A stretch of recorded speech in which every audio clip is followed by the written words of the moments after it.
நான் ஒரு வார்த்தை கேட்கிறேன் இளந்தாரி பிள்ளைகள்கிட்ட, யங்ஸ்டர்ஸ்ட, இவ்வளவு உங்களையும் படிக்க வச்சு கஷ்டப்பட்டு வளர்த்து ஆளாக்கிக்கிறதானே, உங்களோட மனசு கிட்ட நீங்க கேளுங்க. இன்கேஸ் உங்களோட வாப்பா இன்றைக்கு மௌத்தா பேத்து நாளைக்கு மையத்தை கொண்டாந்து வச்சுட்டு, மகனே நீங்க வந்து தொழுவீங்க, நீங்க இன்றைக்கு அவுடி கார்ல போறதுக்கு காரணம் உங்களோட டேடா, நீங்க BMW போறதுக்கு காரணம் உங்களோட டேடா, இவ்வளவு பெரிய ஃபேமிலியில கல்யாணம் முடிக்கிறதுக்கு காரணம் உங்களே டேடா, இன்னைக்கு 4 பேர் மதிக்கிற நிலைமைக்கு கொண்டாந்து வச்சது உங்களோட டேடா, மவுத்து நீங்க தொழுவீங்க.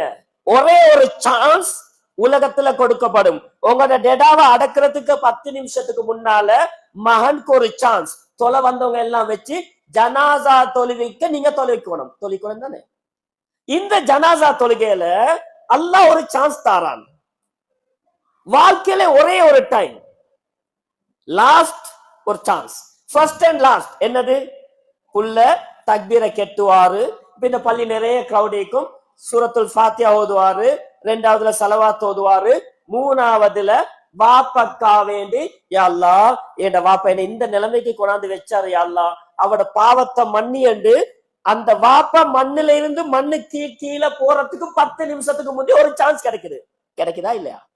அடக்கிட்டோம், கியாமத் வரைக்கும் உங்களோட வாப்போட மொத்த பார்க்கலாம். இந்த கட்டத்துல வச்சா ஓதுற துவா எத்தனை பேருக்கு பாடம்?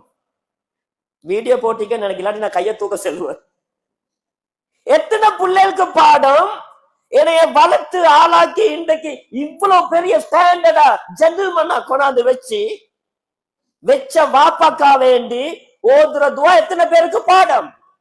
செல்ஃப் ஸ்கேன் ஒன்று பண்ணுங்க, உங்களுக்கு பாடமா இல்லையா?